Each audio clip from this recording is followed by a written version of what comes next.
Урсула Дорошевська – польська журналістка, дипломатка, у 2015-му радниця президента Анджея Дуди, експосолка Польщі в Грузії та Литві. Нині, закінчивши свою дипломатичну місію, повернулась до Польщі і продовжує працювати в дипломатичному напрямку. У 90-х працювала незалежним журналістом, публікувала статті про зміни в колишньому СРСР, в основному про Україну, Грузію та Азербайджан.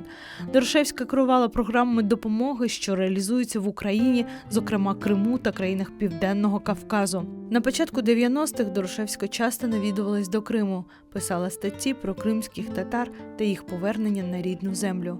Називає кримських татар своїми друзями, а Мустафу Джемілєва – людиною, яка вплинула на її долю і її становлення. Мой интерес к крымско-татарскому народу и к его истории, он вообще в Польше очень сильный. У нас относятся к крымским татарам, вообще к татарам. Наверное, по-другому, я даже не знала, что есть такое отношение, как в России или там где-то. У нас с большим интересом, потому что в польской истории татарин – это хорошо. Так как у нас есть наши польские татары, которые были еще с времен Jagiełły, с времен начала нашего союза с Литвой, были приглашены с Крыма, и они были воинами в нашей армии. И так как они были доверенными лицами короля или какого-то вождя, у них был очень высокий авторитет. И очень важно это было сословие, воюющее. Они были, часть из них это были дворяне, которые имели свои гербы, и некоторые семьи знают свою родословную еще с времен битвы под Грунвальдом, а другие не были дворянами, но и не были холопами, не были подчиненными. Они были свободными людьми, которые просто занимались тем, что они воевали, или ремесла, связанные с войной. Лошади, оружие. Много слов пришло через крымско-татарский. Слов, которые касаются коней, в принципе. И карый конь, например, у нас карый, да. У меня такое впечатление, что я всегда знала, что просто даже это не связано с Украиной, да, с книг, но потому что в наших, наверное, Ченкевич, знаете, есть такие романы «Огнем и мечом», пан Володоевский, там очень много татар. И вообще, да, я думаю, что я Ченкевичу должна быть благодарна за этих татар, потому что там очень интересные персонажи татарские и очень такие живописные.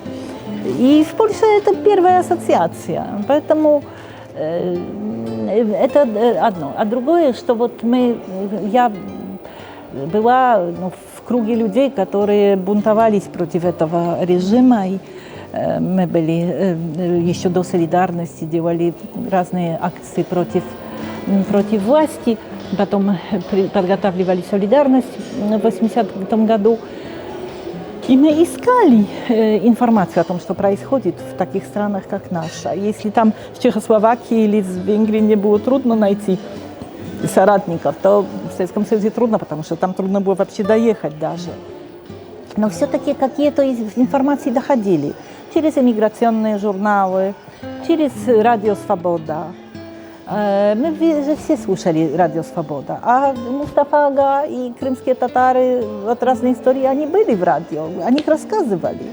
Мы могли тоже прочитать в эмиграционных журналах, если они доходили. То есть для нас история выселения вот в этих кругах людей, которые интересовались политикой, соседями, была известна. То есть это было не тайна, это все знали, что это есть. И кто был Мустафа Джемилев, тоже мы знали. Поэтому, когда стал разваливаться Советский Союз, а я получила паспорт, потому что уже Польша стала независимой, раньше мне не давали паспорт, я не могла никуда уехать, то мне было очень интересно, что же там происходит. И сразу в 91 году я поехала на Кавказ, и я поехала в Крым. В Крыму я была в июле 91 года. Но я еще не знала, не видела никогда ни одного крымского татарина на глаза и не знала, как их найти. Я только слышала, что они возвращаются с Узбекистана. Но была легенда, что возвращаются крымские татары. Мне хотелось это посмотреть. Я была журналистом, я много писала, публиковалась в таких разных еще, где можно было публиковаться журналах. И я поехала в Киев, потому что там нашлась какая-то дальние родственники моих друзей. Много поляков тоже было разъединенных. Там была женщина, которая еще с 20-х годов осталась там. И я у них жила в Киеве, и я сказала, что я хочу найти способ, чтобы поехать в Крым крымским татарам.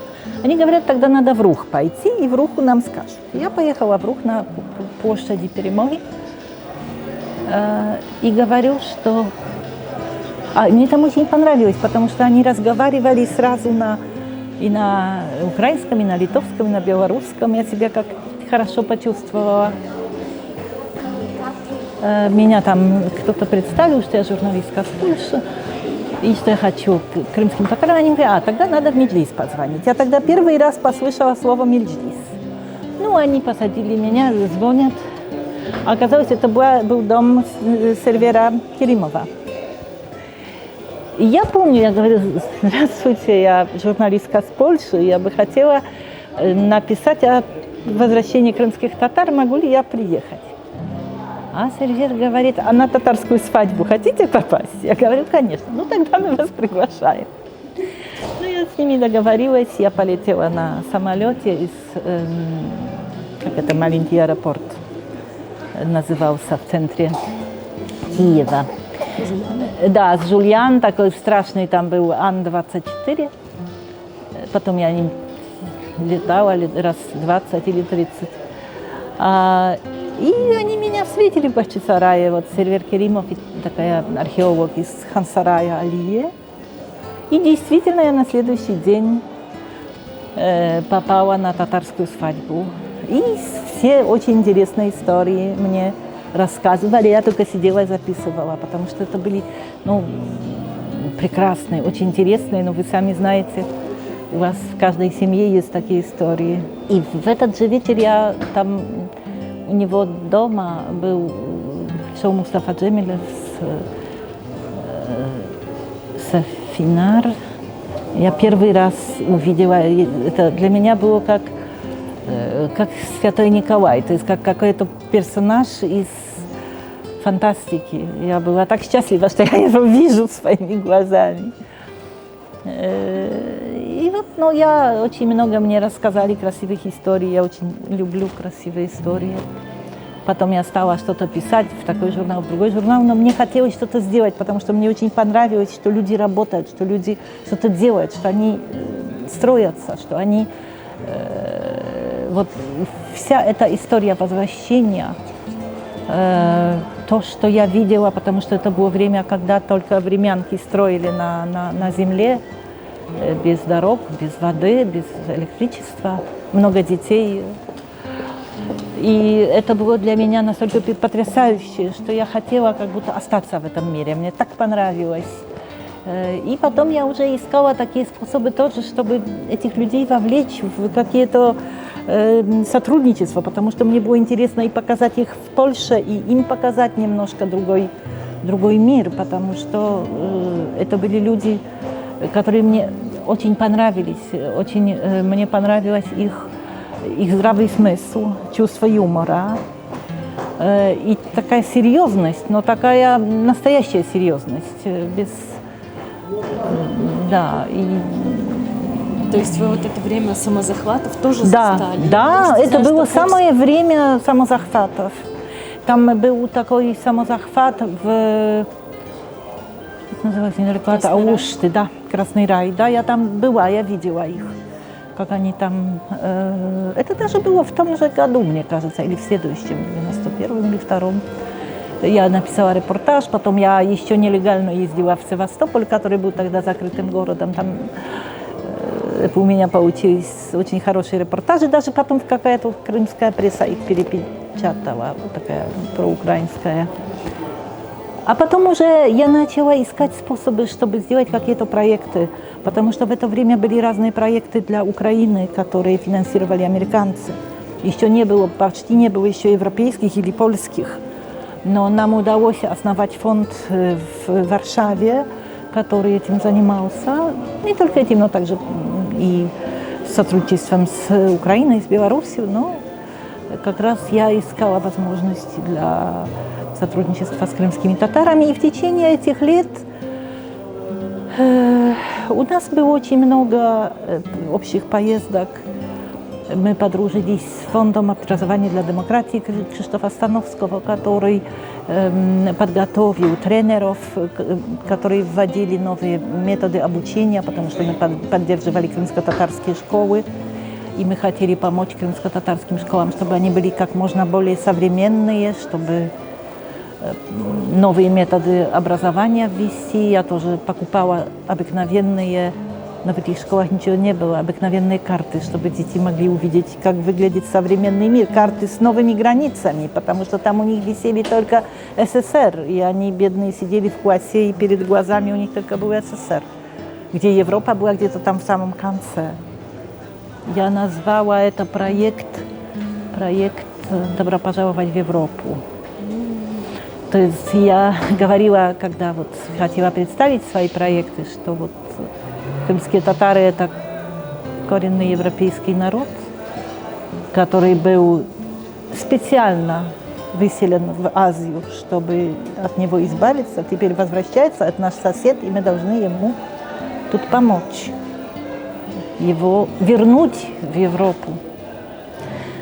И это было очень счастливое, интересное время. Я познакомилась с замечательными людьми. У меня еще не обработанные тетради с этими всеми историями красивыми.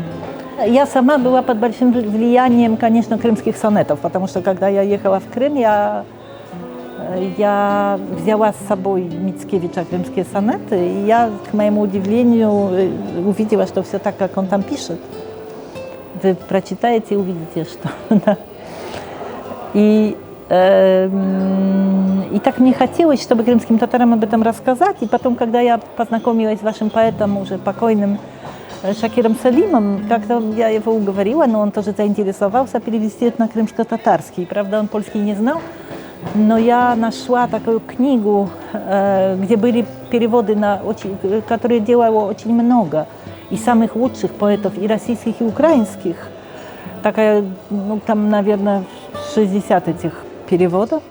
И Шакир Салим на основании этих переводов, он просто перевел на татарский, это было очень трудно, потому что нет формы сонетов. Рамис Нетовкин сделал прекрасные иллюстрации, мы с ним подружились. И потом мы издали эту книжку, сделали презентацию. Шакир Салим не получил за это никакие деньги, потому что не было таких денег, откуда взять, чтобы ему заплатить за его работу. И сделали тоже в Хан-Сарае выставку, которую наш Варшавский музей Мицкевича подготовил на 3 языках, на украинском, русском и крымско-татарском, и на польском, на 4. И была очень хорошая выставка.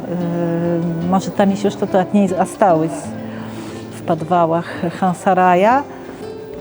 Очень такая современная выставка в Бахчисарае.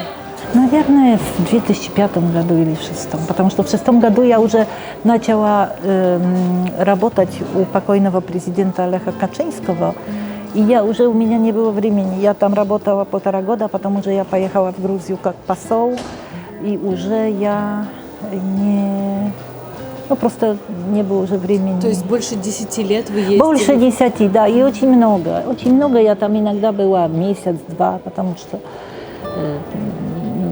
столько было работы интересной, и было очень весело, и очень многие тоже я привлекла с Польши, людей, которые что-то вносили, какой-то вклад.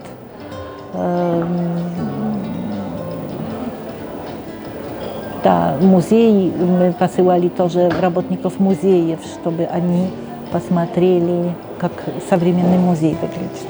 Я думаю, что мы все очень нуждаемся в истории о герое.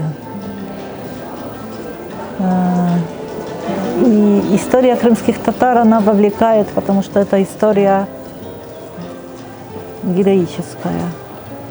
В принципе, когда-то все истории, вся литература была о героях, о героических подвигах. Сейчас это поменялось, но в людях есть такая потребность, чтобы...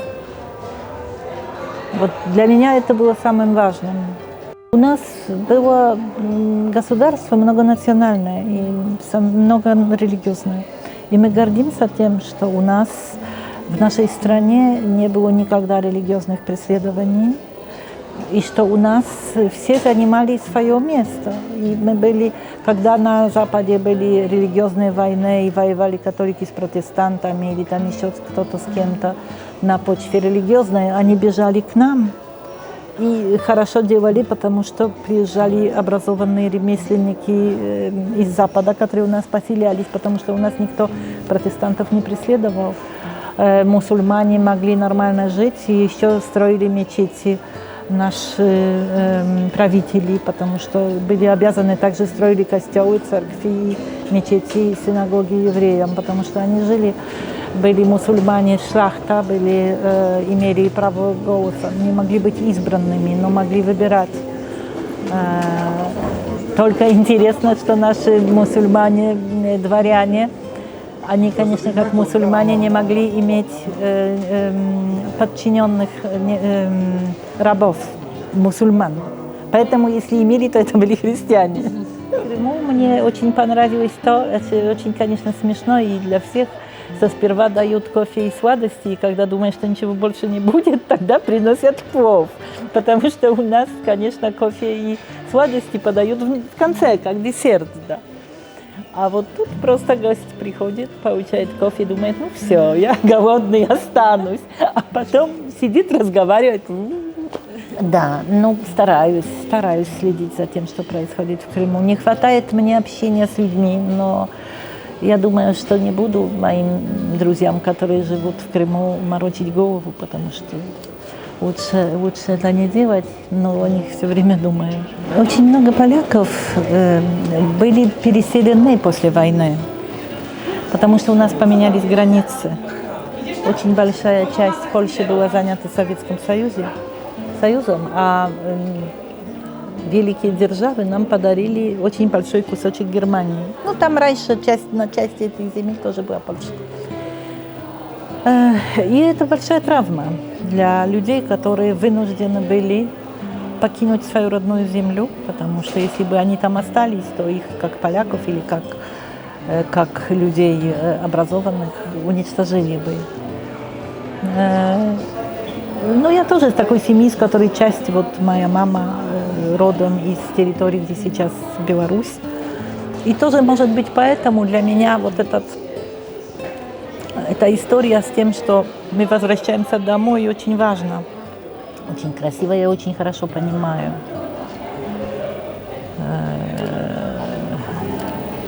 Да.